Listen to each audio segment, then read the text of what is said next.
Good morning everybody. आज हम नई प्रश्नावली पढ़ने जा रहे हैं। इस प्रश्नावली 6 का नाम है त्रिभुज और उसके गुण। त्रिभुज की परिभाषा हमने पूर्व कक्षाओं में पढ़ रखी है, ठीक है। पहले हमको ये बताया गया था पूर्व कक्षा के अंदर, जैसे माचिस की अगर तीली ले लें, 3 तीलियाँ, एक तीली जैसे ये, दूसरी तीली माचिस की ये, और तीसरी तीली ये, और इन तीनों को अगर मिला दिया जाए, ये एक बंद आकृति बन जाती है। और एक प्रकार से अगर इसको देखें तो 3 रेखाखंडों द्वारा बनी हुई आकृति, इसी बंद आकृति को त्रिभुज कहते हैं। तो त्रिभुज की परिभाषा इस प्रकार से कहलाती है कि 3 रेखाखंडों से बनी एक बंद आकृति को त्रिभुज कहते हैं। इस त्रिभुज में 3 तो शीर्ष बिंदु होते हैं, ए, बी, सी। 3 रेखाखंड होते हैं। इन रेखाखंडों का नाम दे रखा है ए बी, इसके ऊपर यूँ लाइन आएगी रेखाखंड की, बी सी, और एक सी है, सामने त्रिभुज बना हुआ भी है। और 3 कोण होते हैं, कोण ए, कोण बी व कोण सी। वैसे तो त्रिभुज के अंदर मूल जो अवयव होते हैं वो 6 अवयव होते हैं। 6 अवयव में मैंने उनका नाम दे रखा है 3 भुजा और 3 कोण, ठीक है। 3 भुजा और 3 कोण। तो त्रिभुज के बारे में एक छोटी सी जानकारी ये है कि 3 रेखाखंडों से बनी एक बंद आकृति को त्रिभुज कहते हैं। जैसे त्रिभुज, 3 भुजा वाली आकृति, इसमें 3 शीर्ष बिंदु होते हैं, 3 कोण होते हैं, 3 भुजाएं होती है। इसके 6 अवयव होते हैं। उन 6 अवयव में मुख्यतः 3 भुजा और 3 कोण होते हैं, ठीक है। अब त्रिभुज का जो वर्गीकरण है वो 2 प्रकार से किया गया। एक तो है भुजाओं के आधार पर और एक है कोणों के आधार पर। भुजाओं के आधार पर सबसे पहले उसमें दे रखा है विषम बाहु त्रिभुज। विषम बाहु त्रिभुज का मतलब ये होता है ऐसा त्रिभुज जिसकी तीनों भुजाएं असमान हो। असमान का मतलब जैसे ये त्रिभुज दे रखा है, इस त्रिभुज के अंदर ये 3 सेंटीमीटर दे रखी है, ये 4 सेंटीमीटर, ये 5 सेंटीमीटर। तीनों भुजाओं की लंबाई जो है वो अलग अलग है। ऐसे त्रिभुज को विषम बाहु त्रिभुज कहते हैं। नेक्स्ट दूसरा त्रिभुज है समद्विबाहु त्रिभुज। समद्विबाहु त्रिभुज का मतलब होता है जिसके अंदर 2 भुजाएं समान हो। जैसे ये दोनों मैंने जो लाइन दे रखी है, ये दोनों भुजा समान और तीसरी भुजा अलग है। जिस त्रिभुज में 2 भुजाएं समान हो उसे समद्विबाहु त्रिभुज कहते हैं। नेक्स्ट है समबाहु त्रिभुज। समबाहु त्रिभुज का मतलब होता है ऐसा त्रिभुज जिसमें तीनों भुजाएं समान हो। तीनों भुजाएं समान होनी चाहिए। ये त्रिभुज दे रखा है, इसमें जैसे ये नाम दे रखा है ए बी सी, इसका मतलब ए बी बराबर बी सी बराबर सी है। ये तीनों भुजाएं समान। इसकी एक सबसे मेन चीज़ ये है कि तीनों भुजाएं समान होने के साथ में इसका प्रत्येक कोण जो होता है वो 60 डिग्री का होता है। इसे समबाहु त्रिभुज कहते हैं। कोणों के आधार पर, कोणों के आधार पर में सबसे पहले है न्यून कोण त्रिभुज। न्यून कोण त्रिभुज का मतलब हो गया ऐसा त्रिभुज जिसमें तीनों कोण 90 डिग्री से कम के बने हुए हों। ये मान लीजिए त्रिभुज है तो इसमें तीनों कोण 90 डिग्री से कम के बने हुए होने चाहिए। उनका योग तो इस 180 आएगा ही आएगा, लेकिन इन तीनों का मान जो है वो 90 डिग्री से कम का होना चाहिए, ठीक है। जैसे मान लीजिए कोई 65 डिग्री का है, कोई 60 डिग्री का है, ये बचा हुआ जो है वो यहाँ आ जाएगा आपके। इस प्रकार से ये न्यून कोण त्रिभुज कहलाता है।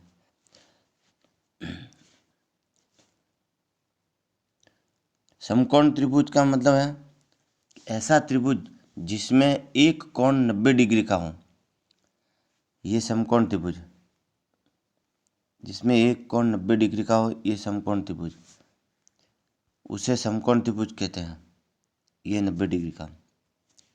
अधिक कोण त्रिभुज का मतलब ऐसा त्रिभुज जिसमें एक कोण 90 डिग्री से अधिक एवं 180 डिग्री से कम का हो। यह अधिक कोण त्रिभुज, इसका उदाहरण बता देता हूँ। ये अधिक कोण त्रिभुज है।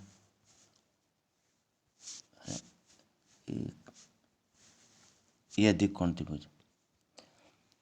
अब आता है त्रिभुज की माध्यिकाएं। त्रिभुज की माध्यिका में सीधा सा बता देता हूँ मैं। यहाँ जैसे चित्र दे रखा है आपके सामने कि रेखाखंड एडी जो है वो भुजा बीसी के मध्य बिंदु को डी जो दे रखा है सम्मुख, ठीक है, उस शीर्ष ए से मिलाता है। ये त्रिभुज की एक माध्यिका कहलाती है।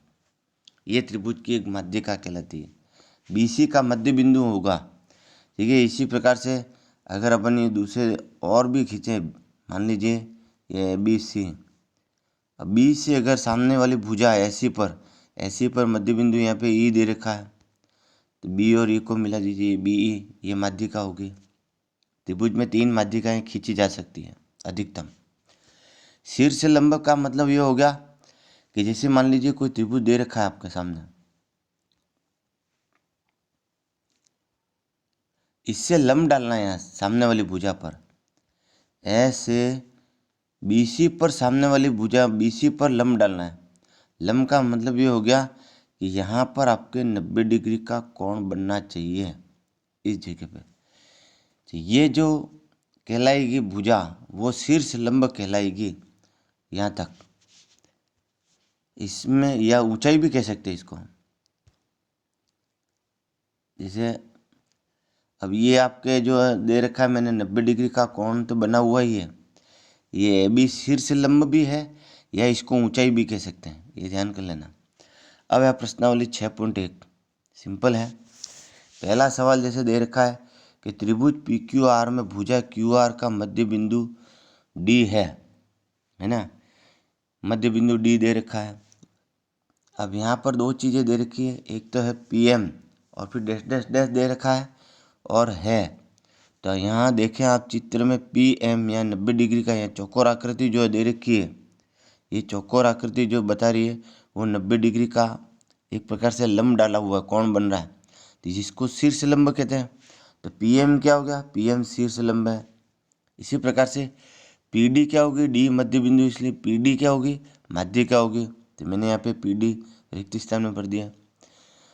क्यू एम बराबर एम आर, एम मध्य बिंदु नहीं है इसलिए क्यू एम बराबर एम आर नहीं हो सकता है, नोट कर लेना। दूसरा सवाल जैसे दे रखा है, निम्न के लिए अनुमान से आकृति खींचिए। अब अनुमान से आकृति कैसे, कि कोई त्रिभुज ए बी सी में बी ई एक माध्यिका है। मैंने अभी आपको चित्र बना करके बताया भी है, ये ए बी सी है, ए बी और सी। यहाँ बी से सामने वाली मध्य बिंदु हो ई, तो उसको मिलाया तो ये बी ई माध्यिका होगी। ये अनुमान से आकृति खींचना। अब नेक्स्ट है आपके त्रिभुज का बाह्य कोण। किसी त्रिभुज का बाह्य कोण अपने दोनों सम्मुख अंत कोणों के योग के बराबर होता है। अब बाह्य कोणों का मतलब क्या होगा देख लीजिए आप। ये जैसे त्रिभुज दे रखा है, ये ए बी सी त्रिभुज है, ये जो है ये बाह्य कोण कहलाता है। ये बहिष्कोण जो होता है उसके अंतराभिमुख अंतः कोणों के योग के बराबर होता है। ये इन दोनों के योग के बराबर होता है। ये 1 है, ये 2। तो इसको मान लीजिए x नाम दे दूँ मैं, तो आपके हो गया ये x बराबर कोण 1 प्लस x बराबर कोण 1 प्लस कोण 2। ये अपन ने x नाम दिया था, यहाँ इसने सीधा एसिडी नाम लिखा हुआ है। अब इसका एक एग्जाम्पल यहाँ सामने दे रखा है। इस त्रिभुज के अंदर बहिष्कोण आपके 110 दे रखा है और अंतराभिमुख अंतःकोण 50 प्लस x दे रखा है। तो देख लीजिए आप यहाँ, अब अंतराभिमुख अंतःकोणों के योग के बराबर होता है बहिष्कोण। तो 50 प्लस x बराबर 110। यहाँ अपने को x का मान ज्ञात करना है, बाई टी पी करेंगे तो x बराबर हो जाएगा आपके 110 माइनस का 50, घटाने पर ये जो भी उत्तर आएगा वो आ जाएगा, ये 60। ये इसके आंसर हो जाएगा। अब प्रश्नावली 6.2, इसमें पहला सवाल दे रखा है, निम्न आकृति में अज्ञात बाह्य कोण x का मान ज्ञात कीजिए। अभी अपन ने जो उदाहरण किया ठीक वैसे ही करना है, बाह्य कोण का मान ज्ञात करना है। x बराबर 50 प्लस 70, ये हो गया आपके बाह्य कोण 120 डिग्री। नेक्स्ट देखो दूसरा भाग जैसे दे रखा है अपने को यहाँ पे, इस चित्र के अंदर अगर देखें बाह्य कोण x है और ये 60 और 30 दोनों दे रखे हैं, तो आप x बराबर ये हो जाएगा, जोड़ना है केवल, अंतराभिमुख अंतःकोणों के योग के बराबर होता है बहिष्कोण, यह आ गया 90 डिग्री।